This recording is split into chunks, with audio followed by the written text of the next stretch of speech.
Hey everyone! Before we open today's file, please make sure to follow us on Instagram at d.s.radio, where you can find all the images that go along with today's case. You can drop us an email at contact.dsradio@gmail.com. You can find all of our socials in the Linktree bio on our Instagram profile, including links to merch. If you're feeling especially generous, you can join our Patreon at patreon.com/dystopian simulation radio, where you can get access to our exclusive Instagram page and make suggestions for upcoming episode topics that you would like us to cover. Speaking of Patreon, thanks to our Patreons, Riff Cult, Cropley Crab, Cash Broadus, Raspberry Jr., Jason R. Nelson, Creepy Paper, Jamie Sook, Michael Laughlin, Lindsay Keller, Mike Wright, Greer Weaver, Kelsey Carruthers, Linz Gibbon, Drake Holvig, Only Child, Michael M, Wesley Akers, Riaz K, Emily Medeiros, Pip, Heather Wynn, Graves, Devon Sweatshirt, The Ordained Sinister Minister, and Philip Hoffman.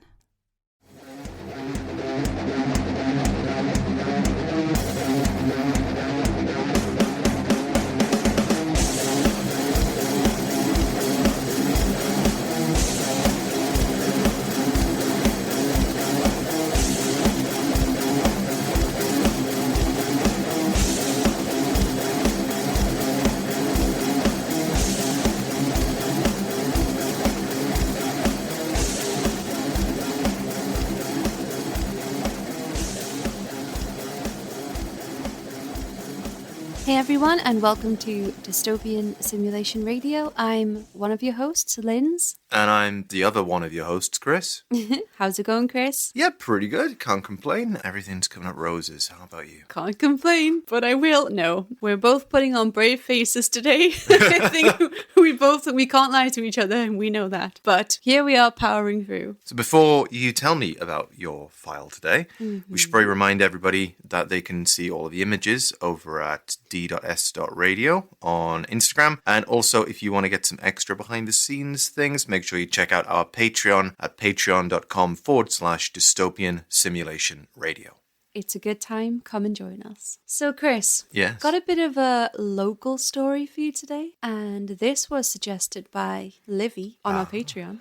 Thanks, Livvy. Yep, thanks, Livvy. I love this story and I can't wait to tell you about it. So, Chris. Yes. Hexham is a town in Northumberland in the northeast of England, not too far from you and I. And in 1971, it was the centre of a very strange and unusual case involving two stone heads that were accidentally dug up in the back garden of a family home. Oh, so just kind of up the road from here, really. We're down near Newcastle, and that's just up in Northumberland. So stone heads. Stone heads.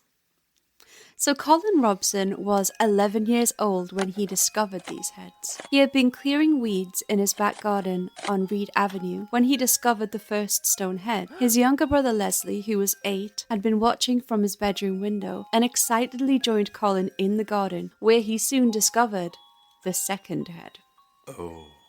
Chris, if you would be so kind as to describe the heads to the listeners, please.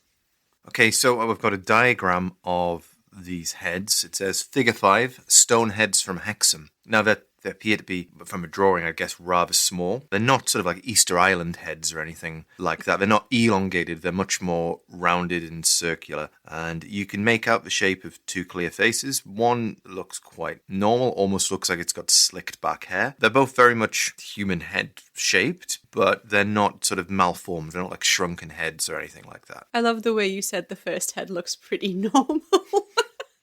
In comparison, the second one looks... The second one looks like Louise Belcher from Bob's Burgers. Don't you think it looks like a Bob's Burgers character? So often the heads are referred to as the boy, or skull, and the girl, or hag. Hag being the lower of the two. Yes. Right. Exactly. So the boys showed the heads to their parents and siblings, 2 sisters I believe, and took them next door to show the neighbour, Mrs. Ellen Dodd, who was in her 40s at the time. These stone heads, like you said, Chris, were small enough to fit in the palm of Colin and Leslie Robson's hands, but brought with them bigger problems than the Robson family could ever anticipate. Problems of a paranormal nature. Dun dun dun.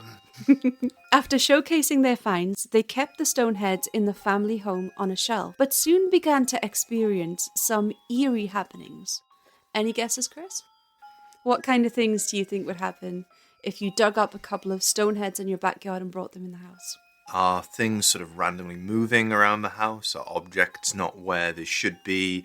Perhaps doors randomly opening and shutting? Poltergeist-style activity? Yeah, I was about to say, you're thinking poltergeist with this. So at first, the family began to notice that the heads were facing in different directions. Spooky, but explainable, not totally concerning. Yeah, maybe somebody turns the head when we walked past, one of the kids does it or something Yeah, like that. exactly. Yeah. Not too concerning. Then things began to ramp up, ranging from strange whiplash-sounding noises around the house to shards of shattered mirror being found in a pan in the kitchen, and shattered glass covering the beds of the Robson daughters, who reportedly moved out of the home after this incident. So this family's got mother, father, and then 2 boys and 2 girls? Yeah. Right. And this whiplash, you mean like a whoosh? That's what I thought. Maybe mummy and daddy are... Oh, yeah.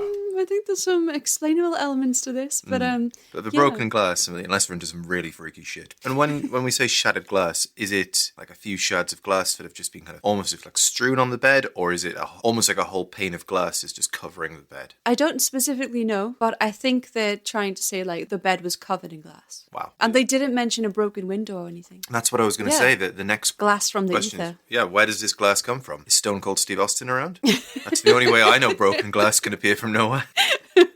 I should add here that according to a pamphlet about the case penned by Hexham Heads authority Paul Screeden, the Robsons only lived in their home for 2 weeks before the heads were found and before all of these strange occurrences started happening. They allegedly got the house blessed by a priest, but the happenings, well, kept on happening. Now, this is where things get wild. So Ellen Dodd, the neighbour, as I said earlier, was tending to one of her children, 10-year-old Brian, who was feeling under the weather, when the kid started to complain to her about feeling something touching him. So Ellen tells her son to stop being silly, but as soon as the words leave her mouth, she sees something she will never forget. Chris, if you could please read this quote from Mrs. Dodd. Then I saw this shape.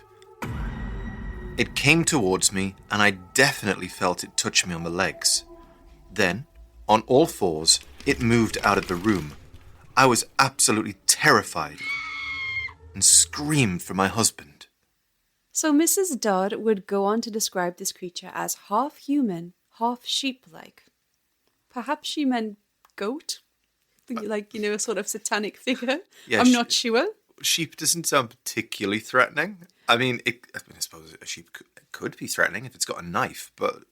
But try to imagine what a half-man, half-sheep thing would look like. That's kind of creepy. I mean, I suppose, yeah, you get, like, ram men. Yeah. Like, with horns growing out of the top and stuff in, like, Greek mythology and things. Mm-hmm. I guess it depends. It's a bit like the mermaid scenario, isn't it? I mean, everything's all good if the human part's the top half, but if it's the bottom half, it all goes You're wrong. trying to bang this monster. You're like, well, if I get the man on the bottom half, or the sheep, I don't know where you were going with that, Chris. Meh. So she also later described it as wolf-like and a sort of werewolf-esque creature. Which, wolf in sheep's clothing, you might say. So Mrs. Robson did recall hear shrieking and crashing coming from the Dodd's residence next door one night. And when she inquired about what happened the next morning, Ellen Dodd said she had seen what appeared to be something resembling a werewolf descend the stairs and disappear from the home, leaving only an open front door behind it and a very shaken Mrs. Dodd in its wake. So this ordeal was so frightening that the council actually agreed to rehome Mrs. Dodd to another area, or so the story goes. Was it a council house? Yeah. So one provided by the government? Yes. Okay, that makes sense. Yeah, I was thinking- semi-detached, or I think a duplex, they call it in America.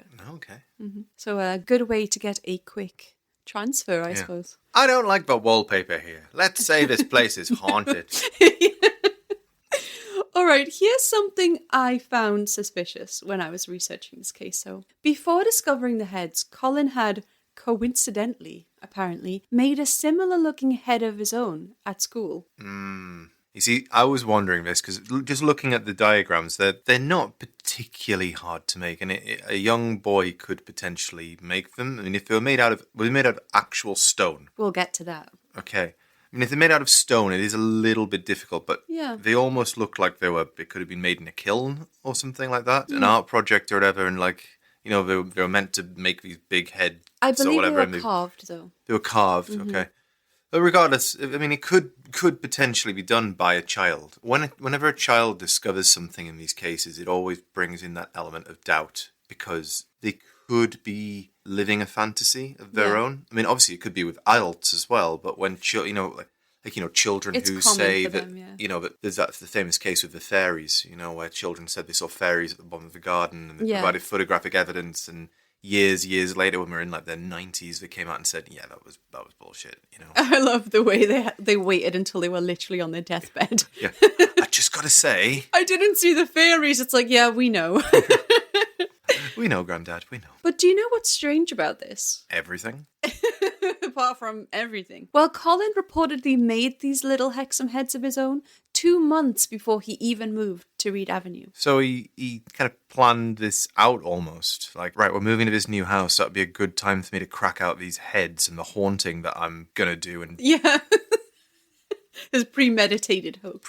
but where did you get the glass from? So how old did you say Colin? So Colin was 11 years old when he discovered the heads, and his brother was a couple of years younger. Quite young. Yeah, but I can see them making the heads, especially if it was, they had the facilities at school, but it's the broken glass element. Yeah. And I mean... a child could do that, Yeah. find some smash something and bring in the... I guess it just depends on how much, but it's quite a vindictive thing to do. And I know it's brothers pretty and sisters and brothers and sisters don't always get along. Yeah, but that's something else. that's another level of messed up. Let's take a look, Chris, at both Colin and the head he made, and also Leslie, just because he's there. So could you describe Colin to the people, So please? is Colin the one on the right? Yes. He looks like a fucking maniac.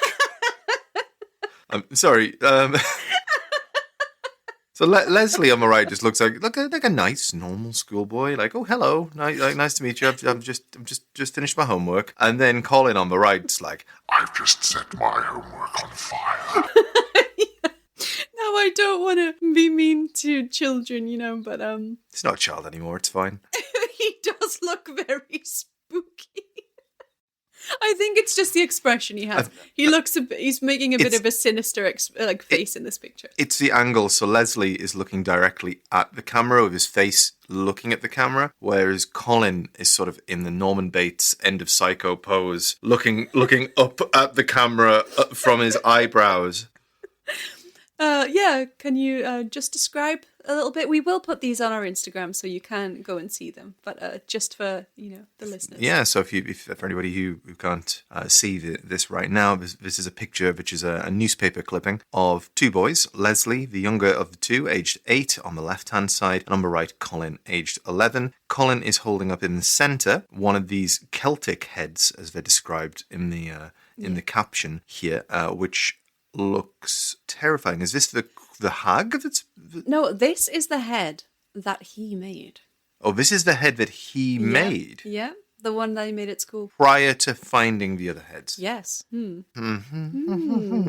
smell a motive. Let's proceed. The heads find their way into the hands of a Celtic linguist and archaeologist by the name of Dr. Anne Ross. The Celts are believed to have arrived in Britain around 1000 BC and lived there throughout the Iron Age, the Roman Age, and the post-Roman era. Dr. Ross suspected that the stone heads discovered by the Robson brothers may have been Celtic, as according to her, the Celts did worship heads and often took heads of their enemies. According to a newspaper clipping from the Evening Chronicle on March 3rd, 1972, Dr. Ross said of the discovery, "There is no doubt that if there was a Celtic shrine there, and this has yet to be proved, one would not be surprised to hear of a supernatural manifestation. There are other examples of this on the continent and in Britain where shrines have been found and where there have been hauntings."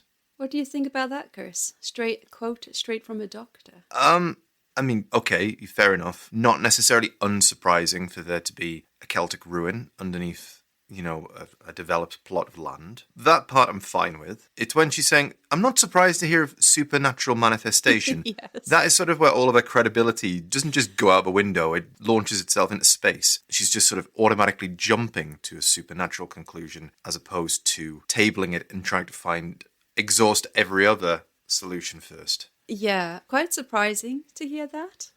And it was for a few people, to be honest. So, as soon as Dr. Ross took the heads into her home, the supernatural shenanigans started. Into her home? Yep. She got her hands on the heads and took them to her home. She actually had a collection of actual Celtic heads. Of other Celtic heads. Exactly. And she took the two Hexham Heads there just to, investigate them a little bit.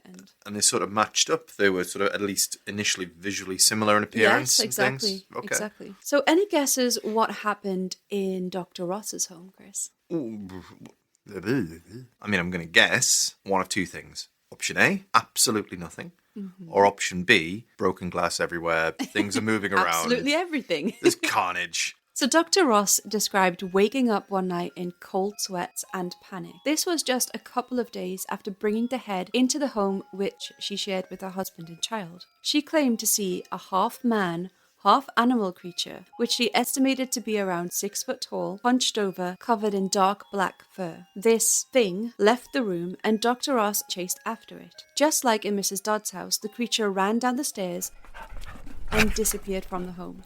She claims that a few days later, following their return home from a trip to London, her teenage daughter opened the door of the home to find the creature already inside. She described it the same way, large with black fur. The creature apparently ran down the hallway into a room with Dr. Ross's daughter in tow and disappeared after going into the room. This creature made a lot of noise when it moved, and its paws or feet could be heard making contact with the floor. These sightings stopped completely once the heads were passed on. Was she aware of the mother's report of seeing this creature beforehand? I mean, if she's managed to get them from her family, I'd guess she probably Exactly. I believe she'd been told the stories. I mean, these heads obviously got some local recognition because of the stories attached to them. So I'm assuming that she definitely was aware of what had happened. Yeah, you mentioned before kind of that it was in the Evening Chronicle, and yeah, for anybody who's not in the northeast of England, that's the local paper around here, and normally it reports on really mundane things like, local man is given parking fine for parking too long, or something like that. It doesn't generally report on supernatural incidents, so I'd imagine this would have been quite a widely read article at the time for its bizarreness. Yeah, it definitely got local recognition and people still think about this case today. I just want to say there was a side story. My friend David, he was in the Chronicle. Oh, he was. For a very different reason, wasn't he? Yeah. He had his pram stolen, or what would you call it in America? Like a stroller. Baby stroller. Baby stroller. Yeah. He had it stolen and he'd gone door to door trying to hunt it down. And we call it a pram in the UK. So his friends started calling him Prambo. Like Rambo. It's so good. I get it though. Like, after being a father myself, I get it. Those things are expensive. Huh? Yeah, exactly. Back to the Hexham Heads. So not only did Dr. Ross get rid of the Hexham Heads, but she also got rid of her entire collection of Celtic heads and said she felt as though the collection had been activated and an evil presence had settled upon the house. She added that this negative and dark energy lifted when the heads were removed from the family home. And where were they removed to? Some poor soul. We don't know where her collection went, but she got rid of her. Maybe she returned them to whoever found them or museum, I would assume, but I'm not sure. So these two heads the ones from his family. Are they still in existence? Do the family have them back? I assume they were like, no, thank you. This is something we will get to. Okay. Yeah. So that's actually a big question in this case. Okay. So Seaton, as I said earlier, he's sort of the authority on the Hexham Heads. He actually interviewed Colin and Leslie in 1977, so a few years after the discovery of the heads. By that point, Colin was around 17 and Leslie was 14. And Seaton found out some extra details during his interview that he kind of hilariously forced upon the teenagers when he went snooping in their backyard and they caught him. Not gonna lie, although the family doesn't live there anymore, I was actually going to take a trip to Hexham to get an interview with whoever lived there, but I just didn't have time. So, I mean, that's not a good look for this dude who was snooping around like teenage boys' garden. I think he did knock on the door and no one answered, so he was like, oh, I'll just dip in and have a quick look at, where they found it. And then... Oh, yeah, but I mean, the police would just accept that, yeah. Yeah, and then there was Colin and Leslie going, what the hell is this man in my garden? So they told him that the spot in the garden where they found and later reburied the heads after they caused too much trouble, at one point began glowing after they buried their dead pet Budgie there. Budgerigar for any Americans. They said this glow turned into a sort of orb of light and levitated above the ground. Wow. Ooh. Chris? Mm-hmm. What do you think about that? I mean, I've heard a lot of stories in my time. You have. a lot of cases have come across our desk in the 6 months that we've been doing this. We've been digging through the archives, but I've never heard of a spectral budgie before. Do you think it was like Pet Sematary? This incident happened before these of Stephen King's Pet Sematary or like the Poltergeist movies, where ultimately it ends up that the house is constructed on a Native American burial ground. Therefore, that's what's causing the supernatural incidents in these movies. It's kind of a trope. Yeah. Now, so yeah, I mean, I kind of get it, but it's interesting. This was happening sort of, as far as I know, off the top of my head, before any of these movies or incidents were released. So, Chris, it is time to welcome to the stage Desmond Craigie. I think I'm saying it right. So, in 1972, a Geordie lorry driver came forward and proclaimed that he actually made the heads for his daughter in 1956. Apparently, he worked with concrete and made them as an example to help explain to his daughter what he did as a job. Desmond said he had previously lived in the house for 3 decades and that his father had lived there right up until the previous year. Remember when the Robson kids initially found the heads in 71? They'd only been living there for a couple of weeks. Desmond even added that although he made 3, one of them broke and he threw it away. The remaining 2, he said, he had no idea where they went, but they must have ended up embedded or buried in the garden where the boys found them. His daughter alerted him that the heads had been dug up and became a story on the local news. So the heads really made the rounds. Yeah, I mean, that's kind of in a way the sort of perfect story, isn't it? Where everybody comes out looking good because the boys didn't make it up. Mm-hmm. The guy who made them never intended for them to be anything, and there supposedly is no supernatural presence. But the story doesn't end there, Chris. No, and what I want to know is, they're not Celtic heads. They were created by a Geordie lorry driver. Then what powers did this Geordie lorry driver have to imbue these heads with the spirit of a sheep demon? Well, there's quite a few Geordie hoodoo. No, I'm kidding. For anybody who doesn't know, in the northeast of England, it's very complicated, but I'm not going to get into all of the specifics about it. But generally, people from the northeast can be called Geordies. Yeah, we are Geordies. We are Geordies. Yeah. So the heads really made the rounds, but they eventually returned to Newcastle in 1974, and Desmond got to gander at them in person on the same day that Dr. Ross was giving a speech. Dr. Ross seemed to not really buy Desmond's story. Not sure if that was like sunk cost fallacy at play or what, but she seemed to believe that these heads were genuine and that they were of a sophisticated design and looked just like the other Celtic heads that she had seen and owned. So essentially these heads could either be 1,800 years old or like 16 years old. Did they carbon date them or anything to find out if it was just like actual Celtic age stone or if it was like Morn's concrete? Now, these heads were actually sent for analysis. Ooh. They were acquired by Dr. Ross and sent to geologists at Southampton University to be analysed. I knew I needed to get my hands on these reports, so I did what I do best and dug. So I found out in a small article from May 1975 issue of the Journal, Newcastle Journal, titled Celtic Idols Will Be Buried, that the Heads spent some time at the Newcastle University Museum of Antiquities before being reburied right where they were found, in the back garden on Reed Avenue. So I got in contact with a lovely and helpful lady named Jo Anderson, Assistant Keeper of Archaeology at the Great North Museum, aka the Hancock Museum, and she responded to me with this. Hi, Lindsay.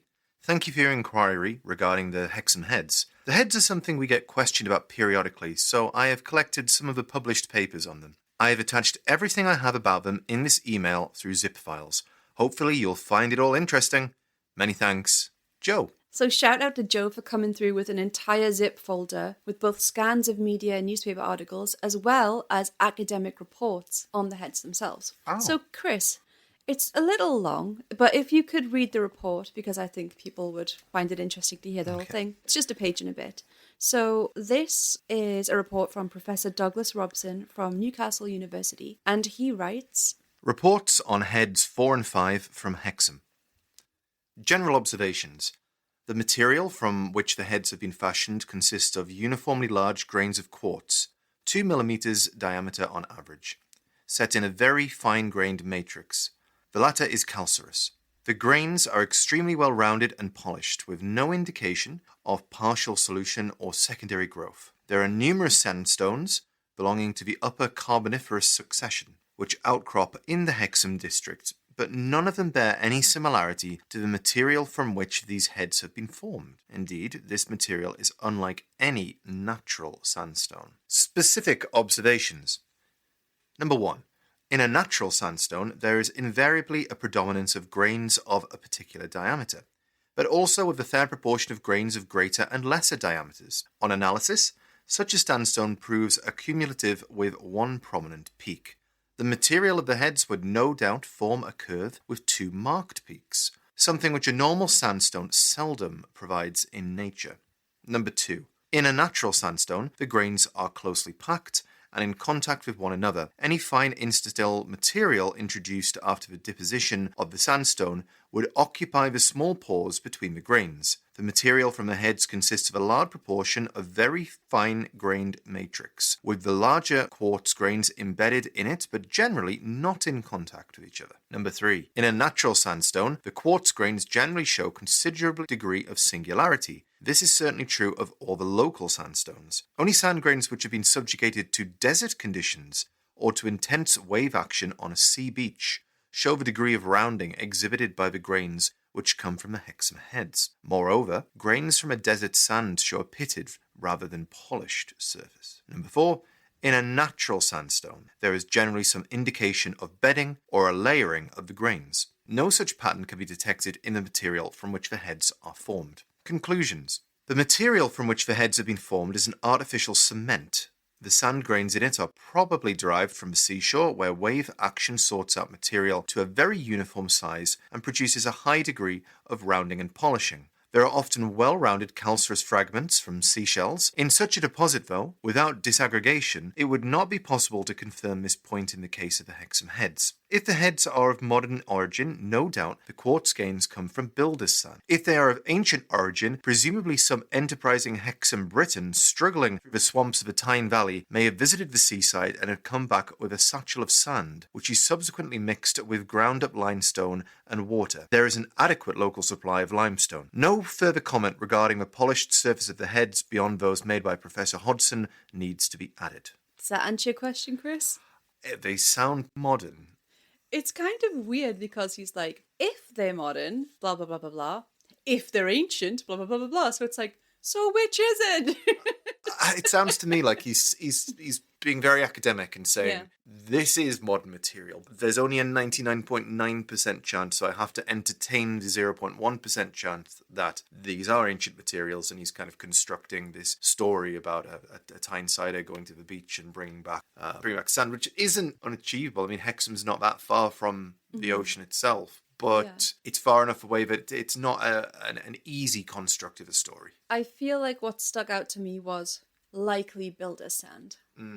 And Desmond you did work with cement, so... And he wasn't trying to deceive anybody. He came out and said it. He actually owned up to it and everyone went, no. I suppose by that point, if you're like, I took the heads home and a werewolf came and oh God, it was horrific. And then a guy goes, yeah, I made those like 16 years ago. You're probably like, no, you didn't. That looked like an absolute fool. I can just imagine like him sitting at the back of this lecture by Dr. Ross, who's just like lecturing. Yeah, then the next thing that happened was this giant sheep monster appeared in my front room, and he just puts his hand up and just goes, "Made them." Yeah, I made those. So one little detail is that the Hexham Heads apparently had a long piece, sort of like a neck, projecting out from the heads at some point. But it's believed someone who analysed them at some point cut them away to do so. So instead of taking a little segment, they just went... So when Desmond made his versions of the heads, he neglected... Oh, I have to add here that they asked Desmond, or Desmond offered, to remake the heads to show, like, look, I did them. But I don't think people were very satisfied with them. They were like, oh, it's not as sophisticated as, the ones that were dug up. Which, after being in the mud for a while, I'm sure they kind of would be less coarse. Yeah. At least that's what I would assume. It'd be weathered. I don't know. But I assume they would be. I mean... A decade and a half in the mud. Yeah, you're probably going to smooth out a rock that way. So when Desmond made his versions of the heads, he neglected to add this piece of neck, which, to be honest, it was a long time since he made his own heads. So if his claims are true, perhaps he just simply forgot to add that part on. Desmond and Dr. Ross had some kind of minor beef over the dating of the heads. And there's an article from the Journal in 1974 about the heads where Desmond makes a comment saying, "No one dares admit they were wrong." The same article features a quote from Dr. Ross where she says, "I've got a perfectly open mind about these idols. I never did say that they were definitely Celtic or put a date on them, though I thought they were old." Great quote there, Doctor.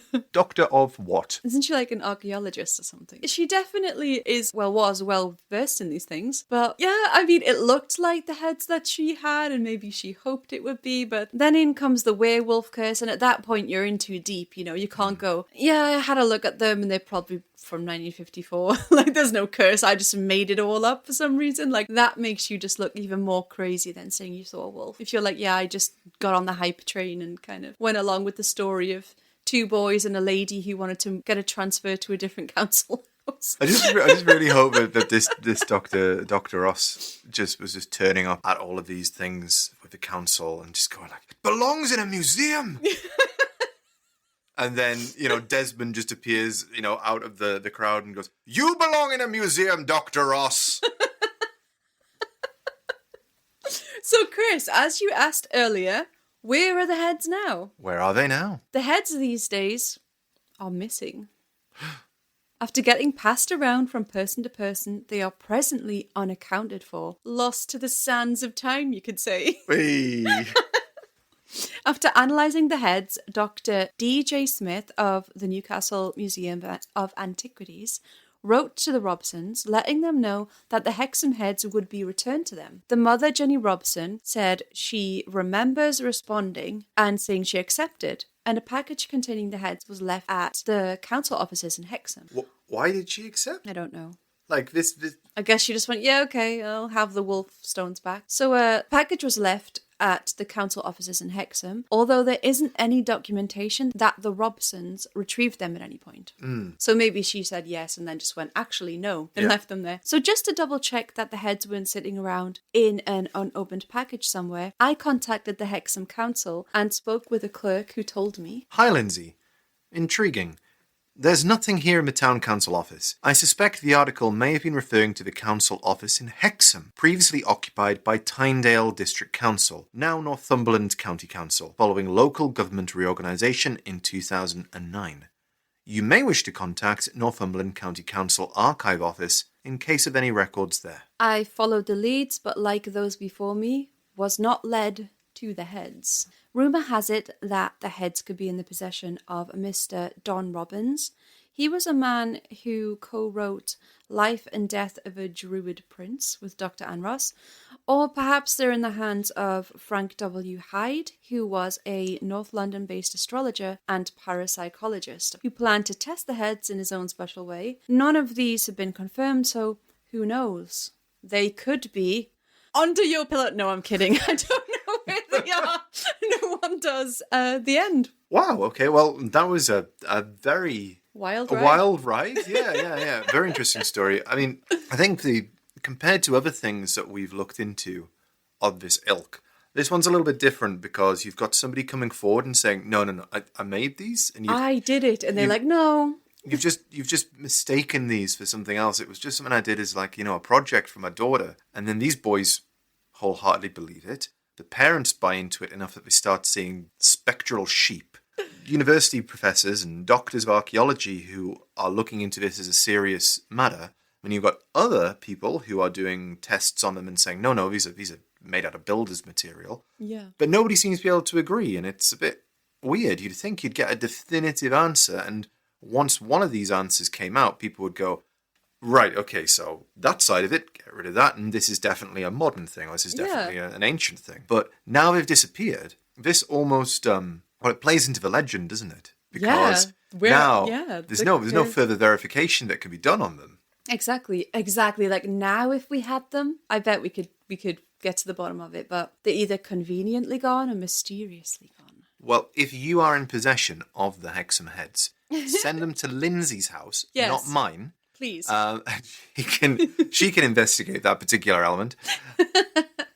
But no, so I know we do have quite a few listeners from the local area, in addition to all of those around the world. So if you have heard of this case before, if you know anything about it, please do drop us a message on our Instagram at d.s.radio or by emailing us at contact.dsradio@gmail.com. Hopefully that's the right email address. I think it sounds right. Instagram's the way to go. And let us know your thoughts on that. I mean, I was really interested by this case because one of our Patreon subscribers actually turned us onto this case, and that's one of the great things about being with us on Patreon is that you do have that ability to suggest episodes and to give us hints to look into. So come and join us over there at patreon.com/dystopian simulation radio. So thank you very much, Livvy, for sending this over, and he's also sent a few other things over as well. So we'll be looking into these at different points and circling back around. It's always good to have a big pool of interesting stories to look at, because sometimes when you sit down and you are trying to go through the archives, there's a lot of things that are just non-starters. It's not a good enough case to talk about, or this, that, and the other. So if we've got some people suggesting ideas to us, it really does help. Yeah, thanks so much, Livvy. It was really fun to research, and I hope everyone enjoyed this episode. Thanks for joining us here in the dystopian simulation. We'll see you next time. Bye. Bye.